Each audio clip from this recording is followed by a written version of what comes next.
دامن میں سمیٹ کر یہاں پہ مستقبل کی قیادت اور اہل سنت کی نمائندگی کے لیے تیار کر رہی ہے. آپ حضرات اللہ کی مبارکباد ہیں کہ یہ عمارت اور یہ ادارہ عمارت کے اعتبار سے بہت چھوٹا صحیح لیکن اپنے معیار تعلیم، حسن تربیت اور اپنے معاملات کی پختگی کے اعتبار سے مجھے اپنی ناقص نظر علم، ناقص فکر اور محدود نظر کے مطابق بہت بلند آثار دکھائی دیتے ہیں. آپ کے لیے سعادت کی بات ہے کہ آپ کو ایسے ماشاءاللہ ذی علم، صاحب کردار اور باعمل علماء، حفاظ اور اساتذہ کی سرپرستی کا شرف حاصل ہے. آپ سب جانتے ہیں کہ یہ دنیا فانی ہے. ہم سب، بلکہ دنیا کا ہر فرد، بلکہ دنیا کی ہر چیز ایک محدود مدت کے لیے اللہ تعالیٰ کی جانب سے اس دنیا میں بھیجی گئی. پھر ایک وقت آتا ہے کہ اس پہ شباب آتا ہے، پھر اس کا آخری وقت آتا ہے، پھر یہاں تک کہ وہ فنا سے ہم آغوش ہو جاتے ہیں. جتنے بھی صاحب حیات نمو پذیر چیزیں ہیں، گلاب کا ایک پودا ہے، وہ پہلے ننھی سی کوپل اپنے دامن میں طلوع کرتا ہے، اس کے بعد پھر اس میں سے کلی نکلتی ہے، پھر وہ پھول بنتی ہے، پھر آخر میں مرجھا جاتی ہے. اسی طریقے سے قدرت کا یہ دستور ہمارے اندر بھی کار فرما ہے کہ ہم پہلے آغوش مادر میں جنم لیتے ہیں، ماں کی آغوش میں تربیت حاصل کرتے ہیں، پھر جب شعور کی منزلیں طے کرتے ہیں تو اساتذہ کے زیر سایہ حاصل ہوتے ہیں، اور اس کے بعد ان کے سامنے زانو ادب و زانو تلمس طے کر کے اپنے آپ کو علم کی روشنی سے منور کرتے ہیں اور تربیت کا فیض حاصل کر کے پھر اپنے آپ کو اس قابل بناتے ہیں کہ دوسروں کو ہم تربیت دے سکیں اور دوسروں تک اپنا فیض پہنچا سکیں. اس کے بعد پھر ہم پر بھی شباب آئے گا اور اس کے بعد پھر بڑھاپا آئے گا، پھر ہمیں بھی فنا سے ہم آغوش ہونا ہے. تو عزیزو، کہنے کا مقصد یہ ہے کہ ہر چیز کا ایک مقصد ہوتا ہے نا.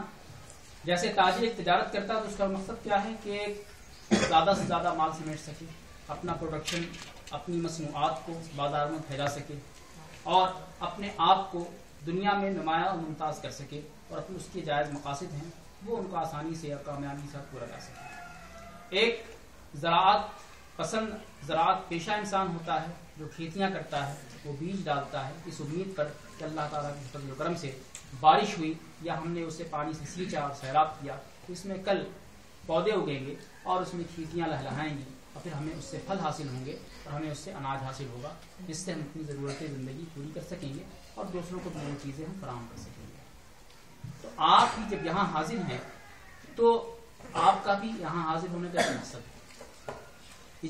اجمالی طور سے سب کے سامنے ہے کہ آپ کا مقصد کیا ہے، علم دین حاصل کرنا.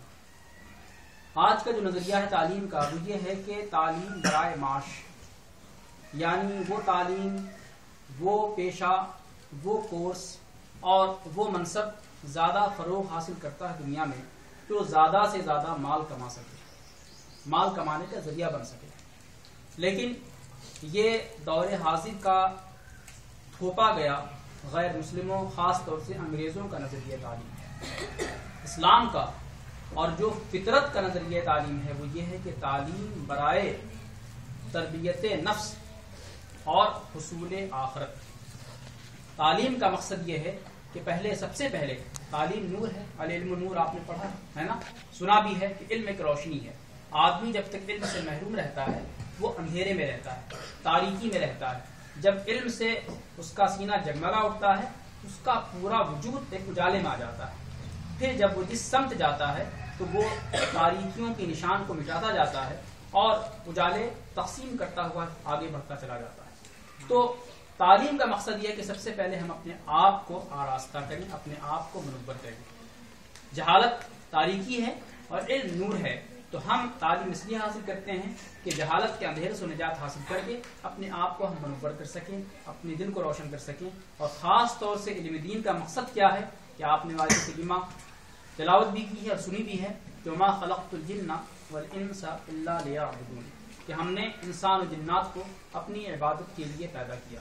عبادت سے مراد لیعبدون کا عموماً مفسرین تفسیر یہ کرتے ہیں لیعرفون، کہ عبادت کا مطلب یہ ہے تاکہ ہم اپنے رب کی معرفت حاصل کر سکیں.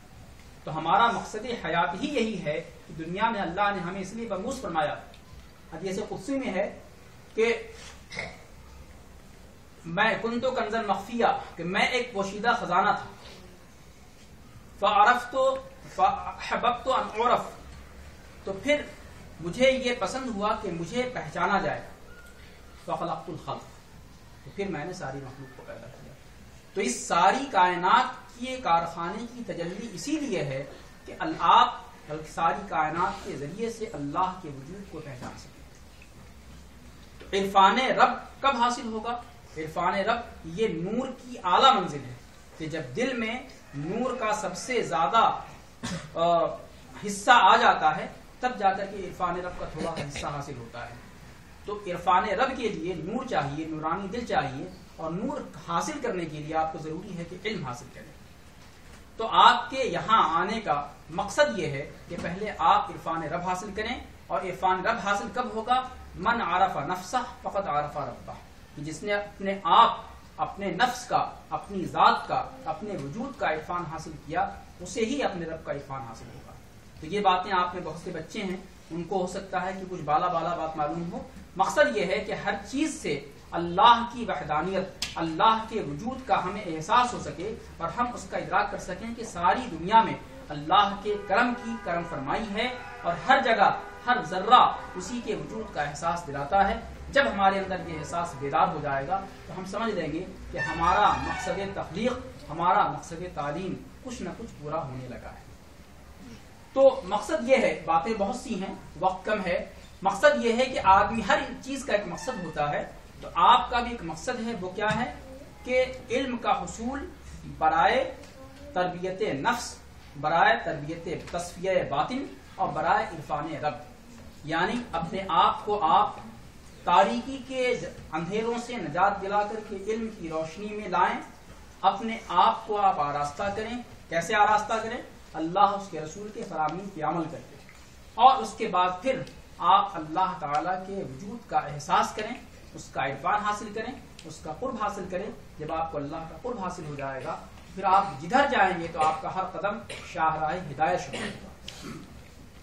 تو آپ کا مقصد تعلیم یہ ہے کہ آپ عرفان رب حاصل کریں، اللہ کا عرفان، اللہ کے وجود کا شعور حاصل کریں، اور یہ محسوس کریں کہ ساری کائنات میں اللہ کے وجود اور اللہ کی خلاقیت اور اللہ کی فعالیت کی جلوہ گری ہے. جو وہ چاہتا ہے وہی ہوتا ہے، اور جو اس نے چاہا وہی ہوا، اور آئندہ جو وہ چاہے گا وہی ہوگا. اس لیے ہمیں اپنے آپ کو اللہ، اس کے رسول کے دامان کرم سے، اس کی عالی بارگاہوں سے اپنے آپ کو وابستہ رکھنا ہے. تو آج کے اس مادی دور میں جبکہ ہر شخص مادیت کی دوڑ میں آگے بڑھنے پہ تلا ہوا ہے، ہر شخص یہ چاہتا ہے کہ ہم لمحوں میں، گھنٹوں میں، سالوں میں، دنوں میں کروڑپتی بن جائیں. اور جسے دیکھیے تو یہی راگ لگتا ہے کہ پیسہ ہے تو سب کچھ ہے ورنہ کچھ نہیں. پیسہ بھی اللہ کی نعمت ہے، وہ بھی آپ ایک مال ہے. مال کا مطلب یہ ہے کہ آپ اس سے ضرورتیں زندگی پوری کر سکیں، وہ بھی اللہ کی نعمت ہے. لیکن پیسہ بہت کچھ تو ہے لیکن سب کچھ نہیں ہے. بندہ مومن کے لیے پیسہ بہت کچھ تو ہے، اس لیے کہ اس سے آپ کی زندگی کی ضرورتیں پوری ہوتی ہیں، لیکن سب کچھ نہیں ہے. یہ اس لیے میں کہہ رہا ہوں میں کہ مادیت گزیدہ افراد آج کل ان کی تعداد زیادہ ہوتی چلی جا رہی ہے، اور آج کل کے جو علماء ہیں، خاص طور سے نوخیز علماء ہیں اور طلباء ہیں، ان پر بھی یہ چیز اور یہ فکر حاوی ہوتی جا رہی ہے کہ جو کچھ ہمارے لیے پیسہ ہے. ایسا نہیں ہے. اگر آپ اللہ کے بن جائیں تو پیسہ تو آپ کے قدموں کی دھول ہے.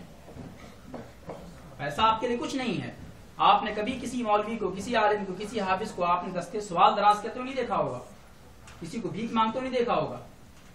یا علم دین کی ادنا برکت ہے کہ اللہ تعالیٰ عزت و آبرو کے ساتھ جتنا جس کا رزق مقدر ہے، اور آپ اپنی عقل استعمال کریں، شعور استعمال کریں. دنیا کی راہیں کشادہ ہیں، اور دنیا میں آپ ہر سمت آپ دیکھیں گے تو نئی نئی راہیں پیدا ہوتی جا رہی ہیں، جائز راہیں. تو آپ اپنی عقل استعمال کریں تو آپ کے لیے 10 وسائل روزگار خود بخود پیدا ہوں گے. لیکن شرط یہ ہے کہ آپ علم دین کا حصول پیسے حاصل کرنے کے لیے نہیں، عزت حاصل کرنے کے لیے نہیں، بلکہ اللہ اس کے رسول کی رضا حاصل کرنے کے لیے کریں. جب آپ اللہ اس کے رسول کی رضا حاصل کرنے کے لیے کریں گے، علم حاصل کریں گے، تو آپ کے ہر قدم میں، آپ کی فکر میں، آپ کے عمل میں، آپ کے باطن میں، آپ کے ظاہر میں برکتوں اور سعادتوں کا ظہور ہوگا. نصرت غیبی آپ کی مدد فرمائے گی اور اللہ تعالیٰ کی رحمتیں، نصرتیں اور سعادتیں آپ کی ہمرکاب ہوں گی، آپ کا ساتھ دیں گی. آپ جس سمت قدم اٹھائیں گے کامیابی آپ کا قدم چومے گی. اور جہاں آپ کے اندر مادیت پرستی آ گئی، پرستی کا لفظ آپ سوچیے، میں بہت غور سے سمجھ بوجھ کے استعمال کر رہا ہوں. مادیت پرستی کا مطلب یہ ہے جو خدا پرستی کے مقابلے میں استعمال ہوتی ہے. ہم خدا پرست ہیں، مادہ پرست نہیں ہیں. مادہ تو ہمارے رب کی پیدا ہوئی مخلوق ہے. تو ہم اللہ کو پوجتے ہیں، ہم پیسوں کو پوجتے ہیں. ہم لکشمی کی پوجا نہیں کرتے، لکشمی کی پوجا کوئی اور لوگ کرتے ہیں. ہم اللہ کی پوجا کرتے ہیں اور ہم یہ یقین رکھتے ہیں کہ اللہ جسے جو نعمت عطا کرنا چاہے دنیا کی اسے کوئی طاقت نہیں روک سکتی، اور جس چیز کو وہ نہ عطا کرنا چاہے دنیا کی کوئی طاقت آپ کو فراہم نہیں کر سکتی. اور یہ میں نہیں کہتا، حدیث قدسی ہے، اللہم لا مانع لما اعطیت ولا معطی لما منعت ولا ينفع ذا الجد منک الجد، کہ اے اللہ جسے تو عطا کرنا چاہے دنیا کی کوئی طاقت اسے روک نہیں سکتی، اور جس سے تو محروم رکھنا چاہے دنیا کی طاقت اسے عطا نہیں کر سکتی، اور تیرے سامنے کسی کی کوئی کوشش کارگر نہیں ہوتی، کامیاب نہیں ہوتی. تو اپنے اندر اللہ پر توکل مضبوط کیجئے، اللہ پر بھروسہ مضبوط کیجئے، اللہ سے اپنا تعلق مضبوط کیجئے. اور اللہ سے تعلق مضبوط کرنے کے لیے بارگاہ رسالت سے تعلق مضبوط کرنا اولین شرط ہے، کیونکہ بارگاہ رسالت کے بغیر، ان کے وسیلے کے بغیر کچھ مل ہی نہیں سکتا. تو آپ اللہ اس کے رسول سے اپنا تعلق مضبوط کریں گے تو یہ ساری چیزیں آپ کے قدموں کی، آپ کے خادم بنا کر کے پیدا کی گئی. اللہ تعالیٰ نے آپ اپنی عظمت محسوس کریں، اللہ نے آپ کو اشرف المخلوقات بنایا، حتیٰ کہ اجنہ سے آپ کو افضل کیا، حتیٰ کہ فرشتوں سے آپ کو افضل بنایا. نفس انسان نفس فرشتوں پہ، نفس انسان یعنی جماعت انسان جماعت ملائکہ سے افضل ہے. یہاں علماء تشریف رکھتے ہیں، آپ ان سے اس کی تائید آپ تلاش کر لیجیے گا، معلوم کر لیجیے گا. تو جب آپ کو اللہ نے اتنا افضل و اعلیٰ بنایا ہے، اشرف المخلوقات بنایا، اور کس لیے بنایا؟ اپنے لیے بنایا ہے، اپنے لیے، اپنے حبیب کے لیے بنایا ہے کہ آپ کو اللہ نے اپنے لیے بنایا اور ساری کائنات کو آپ کے لیے بنایا، ساری کائنات کو آپ کا خدمتگار بنایا ہے. تو آپ مخدوم ہیں، اس بات کا احساس پیدا کیجیے اپنے اندر، آپ مخدوم ہیں اور ساری کائنات کی ساری کو